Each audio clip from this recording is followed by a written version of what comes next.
رزق کا ملنا نہ ملنا، بڑھنا اور کم ہونا اللہ کے حکم سے ہوتا ہے۔ اللہ یبسط الرزق لمن یشاء ویقدر، یہ ہمارا دھوکہ ہے۔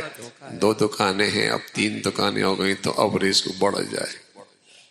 نہ چاہے تو 1 دکان سے اتنا دے دے جو 3 دکانوں سے ملتا ہے، اور نہ دینا چاہے تو 10 بھی بن جائیں، وہی ملے گا جو اس کا حکم ہے، وہی حکم جو اس کا حکم ہے۔ یہ فیصلہ رزق کا اس کے ہاں سے۔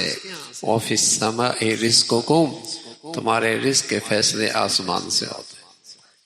ایک ڈاکو ایک چور رات کی تاریکی میں دیوار کے اوپر پھنانگنے لگا، اندر سے آواز آئی وَفِي السَّمَاءِ رِزْقُكُمْ، جانتا تھا، قرآن جانتا تھا، کھڑا ہو گیا، کہنے لگا میں اپنا ایمان بھی خطرے میں ڈال رہا ہوں، جان بھی خطرے میں ڈال رہا ہوں، رزق تو آسمانوں پہ ہے، کیوں نہ ہو آسمان والے سے رابطہ کر لیا جائے۔ وَفِي السَّمَاءِ رِزْقُكُمْ، تمہارے رزق کے فیصلے آسمانوں پہ ہیں۔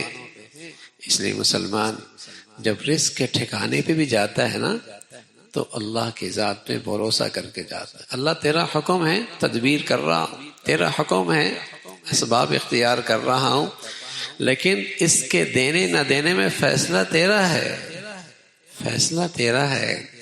تو عورتیں گھروں میں اشراق کی نماز پڑھا کرتی تھیں، مرد مزدوری اور محنت کے لیے نکلتا تھا، اللہ ان کی روزیوں میں برکت دیا کرتا تھا، اللہ ان کی روزیوں میں برکت دے دیا کرتا تھا۔ تو یہ حکم ہے اللہ کا کہ دنیا میں اسباب اختیار کرنے ہیں۔ پرندہ ہے نا، چاہے تو گھونسلے کے اندر بھی اللہ اسے رزق پہنچا دیتا ہے، لیکن اسباب کی دنیا میں وہ فضا میں اڑتا ہے اور جا کے اپنا رزق تلاش کرتا ہے، لیکن اسے پتہ ہے کہ روز کی روزی اسے ملتی ہے، کہیں اس کا ذخیرہ نہیں ہے، کہیں اس کا گودام نہیں ہے، روز پیٹ بھر کے واپس آتا ہے۔ اللہ کی ذات پہ بھروسہ بھی ہے اور اللہ کے اس حکم کی تعمیل بھی ہے کہ محنت کر رہا ہے۔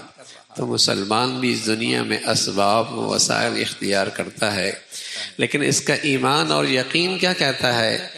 دے گا اللہ، دے گا اللہ۔ دنیا میں کون سی ایسی کانفرنس ہوتی ہے جہاں بائروں کے بارے میں یہ تجویز ہوتی ہے کہ تم نے اس دکان پہ جانا ہے، تم نے اس دکان پہ جانا ہے، تم نے اس فیکٹری سے خریدنا ہے، تم نے اس کارخانے سے خریدنا ہے؟ یہ اللہ دلوں میں ڈالتا ہے، یہ اللہ دلوں میں ڈالتا ہے۔ بس اوقات 2 سکے بھائی 2 دکانوں پہ بیٹھے ہیں، ایک خالی ایک بھری ہوئی ہے۔ تو رزق کے خزانے اللہ کے پاس ہیں، زمین و آسمان کی ساری مخلوق اللہ کے حکموں کے تابع ہے۔ اللہ کرے یہ یقین آ جائے، اللہ کرے اس پر ایمان پختہ ہو جائے۔